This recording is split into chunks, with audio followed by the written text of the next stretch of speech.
This is a farbrengen that the Rebbe gave in the first year after he accepted the leadership of Lubavitch, and the Rebbe edited the farbrengen. It's printed in the first volume called the Sichas. So we call it an oldie but goodie, right? No, that's not what we call it. I'll tell you why. Everyone said you shouldn't learn Makut Sichas like you're reading an old book. Okay. You should read it like the leader of our generation is standing there and talking to you, and you can see him. Okay, thank you for asking that question, because you just woke me up. It says that Avram Avinu was tested with 10 tests.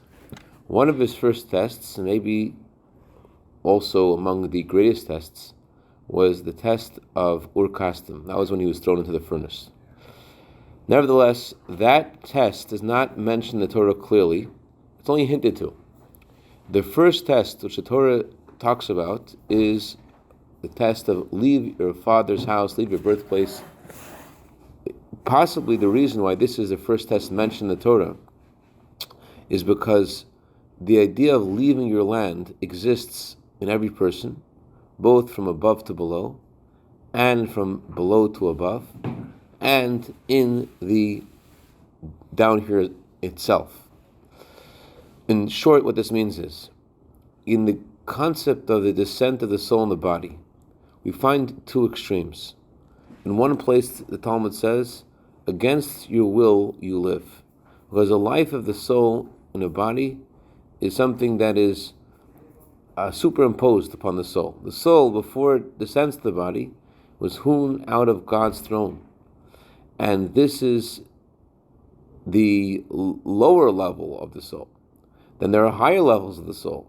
Or as we say every morning in our prayers, the soul that you blew into me is pure, which is even higher. The throne is the world of Bria, the world of Gan Eden. Then there is the way the soul is pure, the way the soul is in the analogy of the Rebbe, the soul is in the king's chamber, and even higher. Because the descent of the soul to this world is a great one, it's a dramatic one, especially the way the previous Rebbe mentions in a talk, that before the soul comes to this world, the soul is shown heaven and hell. In order that the soul should know what to do in this world, so the soul is shown both heaven and hell, and this departure of the soul to come to this world is something the soul is coerced to do. That's what the Talmud says, against your will you live, because you're doing something which is really hard. You have to, the very fact you have to be shown of heaven and hell to encourage you to make good choices tells you that you're not going to a place where good choices are either easy.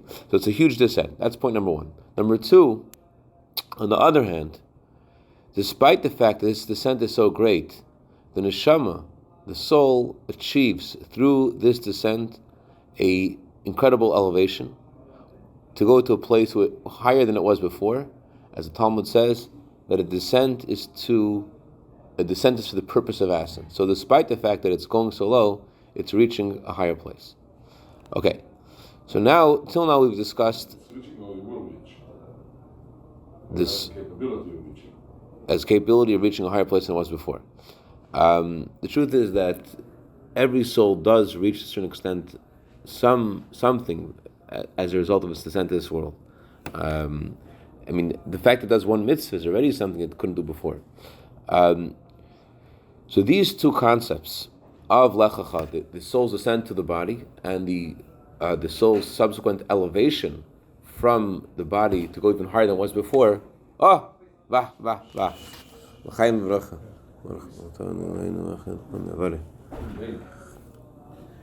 alluded to. We see these two concepts in the verse. Go out from your land, go out from your father's house, and go to the land that I will show you.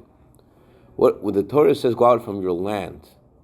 The word land means desire, and here, desire also means the desire of Hashem. That means we're talking about the neshama leaving the desire of Hashem. I know that contradicts everything we learned this week, but listen to this. There is the way the neshama is in God's wisdom, and God's wisdom, as Alter Rebbe says, is a place where there's revelation of nothing besides Hashem. There's an even higher level than God's wisdom, and that's the God's desire. So the soul is told to descend from God's desire, descend from God's wisdom. When it says in Tanya that we're all equal, we all have one Father, that's talking about how the soul originates from God's desire. When the author says we all have one Father, in fact, there's two parts to the phrase. We're all equal. It's one part of the phrase. That's the level of the soul as it is in God's desire. And when the author says over there in chapter 32 that we all have one Father, that's the level of the soul as it is in God's wisdom. When Hashem told us all not just to leave God's desire and leave God's wisdom, God continues and says, leave your birthplace and your father's house. That's referring to how the soul is in the sphere. Where do we see to leave God's desire? Lechacha mi'artzecha. Thank you. The level of desire as you are in God's desire. Leave the level of ratzon. Birth is a product of a father and a mother, and in Kabbalah, the origin of an idea, the ability to create an idea, is called chachma, and developing the idea is called the mother. So, leave your birthplace. That's referring to how the soul is in the sphere of chachma, and leave your father's house. That's referring to how the soul is in the sphere of bina, because father is chachma, but the house of your father. What is the place that where chachma is fully expressed and manifest? That's the sphere of bina. So leave your father's house and leave your birthplace. Leave your father's house means leave chachma and leave bina. Another way of interpreting this is leave your birthplace includes both chachma and bina, and leave your father's house refers to how the soul is in Malchus. The reason why Malchus is called your father's house, that isn't explained here, but elsewhere chassidus says that Abba Yosef Brata, the Zohar says the father made the daughter. There's a special connection between the highest of spheres and the lowest. That's why when we want to explain an idea in our own words, and we may want to say exactly the same idea that someone else is saying, and yet we use different words. The reason we have different words for saying the same thing is because the letters originate from kadmus haseichel. They originate from a place which is higher than our conscious minds, from chachma, from the highest sphera. So letters come from the highest sphera. So the house of your father, what house is your father? What house is the first sphera of chachma? That's referring to Malchus. So leaving your father's house means leaving Malchus. Another way of explaining this, a lower way, leaving your land and your birthplace and your father's house refers to Bina, the Midas Vatzilus, and Malchus.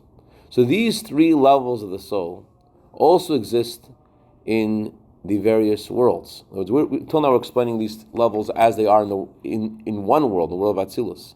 Now we can see how, we're going to classify and explain how this verse also refers to the order of all the worlds. Leave your desire, that's referring to the way the soul is above the world of Atzilus. Leave your birthplace, that refers to the souls as they are in Atzilus, because the source of all the souls is in Atzilus. And in Atzilus in general, every world has a predominant sphere, the focal point of that world. The focal point of the world of Atzilus is the Yud of God's name. So that's the major focused energy of Atzilus, the revelation of Hashem is alone, nothing besides. So that's what your father's house is referring to in general. So that's for what your birthplace is referring to. Your land refers to beyond. The soul should leave from the way it was before Atzilus. The soul should leave from Atzilus, your birthplace. Go away from your father's house.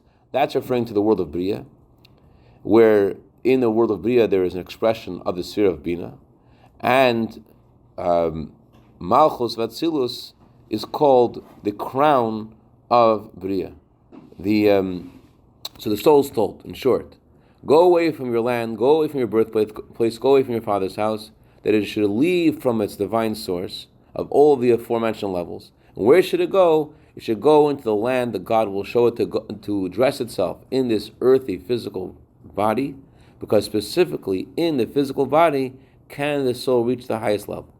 In the morning blessings we say, the soul you gave me is pure, you created it, you guard it in me. When we say the soul is pure, we're referring to the way the soul is in Atzilus.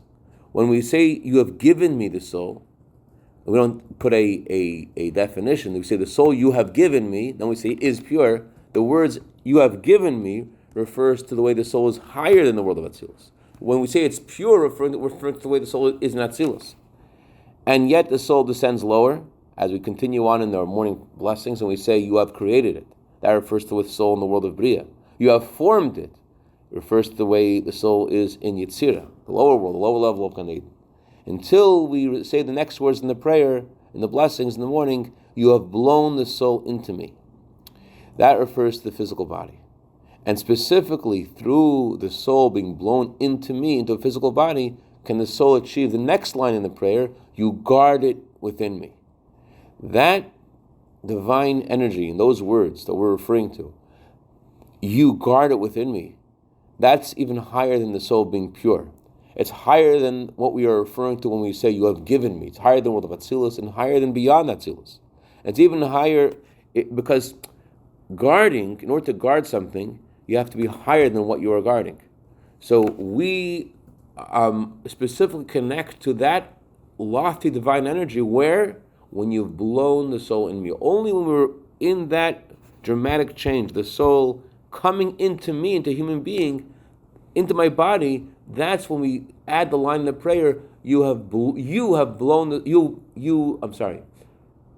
protect me, you guard it within me. You guarding it within me, that's the highest level of divine revelation in that verse. And that is specifically associated to the line before, you have blown the soul within me. How do we connect this lofty divine energy of protection? It's specifically in a body. And that's the meaning of God's words to the soul. Go to the land that I will show you. That I refers to the essence of God. I, specifically in this world, the soul connects to the essence of God. When you've blown the soul into me, then the God says the words, and we say the words to God, you protect it within me. We're referring over there to God's essence. How to connect to God's essence specifically in the physical world. As it says in Tanya, that there's no thought that can grasp Hashem. The only way to grasp Hashem is through Torah mitzvahs. So the Torah is not in heaven, Torah is in the physical world. So in the physical mitzvahs, we're able to connect to the essence of Hashem. You're not grasping Hashem with your imagination. Hashem is this shape or this shape. That's impossible. That's impossible. The only thing is, if you do a mitzvah, then the mitzvah is what's grasping. Right. The mitzvah, like Allah says in Tanya, the best time in doing mitzvah is not trying to figure out what Hashem is. When you do a mitzvah, you're hugging Hashem because in the mitzvah, it's like a king who's wearing royal robes. That you're not focusing on the robes; you're focusing on who's wearing the robes. So after the neshama descends and does its mission of lechacha mi'artzecha, goes from the highest of places, comes to this world, and loses all of the great revelations and comes to the physical body, then it receives this power, lechacha mi'artzecha, to do the opposite of the first explanation. The first explanation is all about leaving your land, leaving the highest of worlds, going to this world. Then as soon as the soul gets here, the soul is told again lechacha. So you're told lechacha when you're born, and then there's another lechacha when you get here.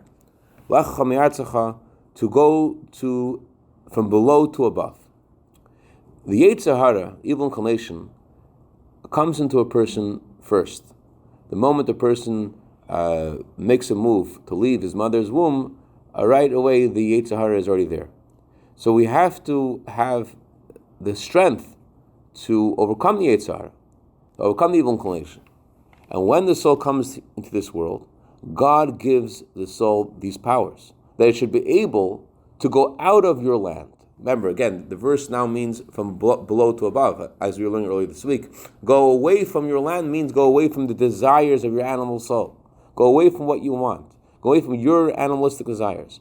Go away from your birthplace. That means the things that you accept as given because of your natural worldly perspective. There are certain things you accept as these are given, these are obvious truths. These are hanachis. Hanachis means these are things that you say, it's just obvious. So leaving your birthplace means going away from those accepted perspectives, these paradigms that you take for granted. Go away from there. And go away from your worldly, because Go away from the behavior patterns. Go away from your midas. Go away from the characteristics that you have as a result of being here, being in this world. Go away from your father's house. That's referring to those things which are not okay, that you got because of your education and because of your habits. Because of your habits, because of your education. Go away from your father's house. Go away from the things that you've got accustomed to because of your education, because of your and leave all these things. And the soul is told, go to the land that I will show you. Go to the shul. Go to the shul. Go to the Bais Medrash. Go to the house of study of Torah. There, the desires of the godly soul dominate. And this will remove the natural worldly desires that you're experiencing. This will eliminate the natural worldly in paradigms, the natural worldly characteristics that you have, and the habits of the animal soul. Go to the shul. After the soul has done its job, it leaves its land, it leaves its birthplace, it leaves its father's house of the animal soul. The soul is then told to do something higher, to go beyond the desires and the characteristics and the father's home of the godly soul.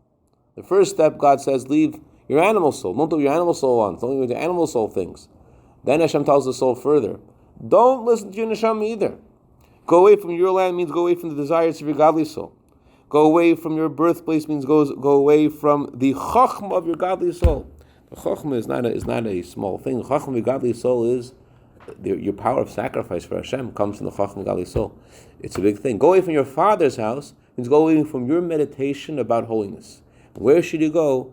Go to the land that Hashem says that I will show you, to reach a level which is beyond logic and reason, to the perspective of go to a level beyond the level of logic and reason, to the pnimius Abba, to the there is the chachma of the godly soul, and then in chachma itself there are different levels of chachma. Just like in our own minds, there is the way we see things, and there's the way we understand things. We take the way we have a paradigm. So our, in short, go to the land that I will show you means the higher level of the soul, the sight of chachma, pnimius Abba, beyond the beyond level of chachma, there is a clear vision and godliness. That's the bottom line. To go to the place, the land that I will show you means to experience the vision of the neshama and godliness, beyond the chachma of the neshama. Okay, in short, why is that necessary? Why we should leave the desires of a godly soul? I mean, isn't the godly soul the good guy, right? And the answer is that the godly soul doesn't always want to do what Hashem wants it to do. Hashem has to go to what Hashem wants it to do. So, like the Rebbe once said, that Hashem is standing behind the door, and Hashem knocks on your door, and Hashem says to you, I want you to leave what you're doing, and I want you to go because I want you to leave this room, because behind the door there is a child. And so Hashem says, leave what you're doing and go play with this child, and for half an hour, and that way he'll say comments alafa. So the neshama says to Hashem, no, let me attach myself to you, let me be close to you. And Hashem says, no, you need to go because the child is behind the door and play a game with them for half an hour, so they should say comments alafa. The godly soul isn't so excited about that. The godly soul is takes issue with that, but that's the instruction of Hashem to the neshama. So we can't just ignore our animal soul. We know what our animal soul wants. We're familiar with our animal soul. But even our godly soul has things that it has a particular affinity to. And Hashem, we have to pay attention to what Hashem wants to do. And then through this we experience the pnimius, the inner dimension of Chachma, a clear vision of godliness. Elsewhere, chassidus says that through Mesiras Nefesh, through really giving yourself over to Hashem, even beyond the desires of a godly soul, that's how you connect. That's how you achieve a real bond with Hashem. Like we're saying, to have a clear vision of godliness. I made a mistake, Dr. Bresman. This was not from the first time they were farbrengen. This was from 13th of Tammuz, Tafshin Yudalad, 1954. But again, it's not from then, it's from now. You hear? I got it. Okay. Sei gesund, auf Sachrabbe. Sei gesund, auf Sachrabbe. Sei gesund, auf Sachrabbe.